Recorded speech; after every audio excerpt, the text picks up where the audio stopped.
ভারতীয় দূতাবাস কি করলো না করলো এটা তো ওদের ব্যাপার, আমার ব্যাপার তো না। এখানে আসলে অনেক প্রার্থী আছে তো নতুন, যারা আগে নির্বাচন করে নাই, তাদেরকে একটু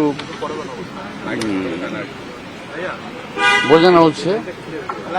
আর এই সময় নির্বাচনটা তো একটা, আমাদের চেয়ারম্যান সাহেব বলেছেন যে এই নির্বাচনটা সর্বকালে একটা কঠিন নির্বাচন হচ্ছে, একটু ব্যতিক্রমী নির্বাচন হচ্ছে।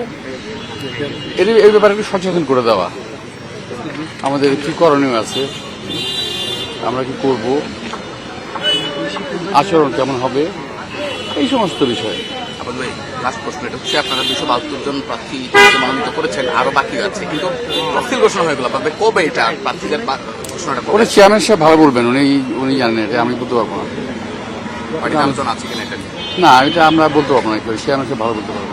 ভারতীয় দূতাবাস তাদের নিরাপত্তার স্বার্থে ইতিমধ্যে বন্ধ রেখেছে, বিষয়টি কিভাবে দেখছেন? ভাই, ভারতীয় দূতাবাস কি করলো না করলো এটা তো ওদের ব্যাপার, আমার ব্যাপার তো না। ওরা যদি চেয়ারম্যান 25 তারিখ দেশে আসছে, প্রস্তুতিটা কেমন আপনাদের এখন পর্যন্ত ওভারঅল? প্রস্তুতি কিনে উনি আসবে, আমরা এয়ারপোর্টে যাবো, ওনাকে সম্বোধনা জানাবো, রিসিভ করব, আর অন্যান্য আনুষ্ঠানিক যে আছে সেটা আমরা করবো।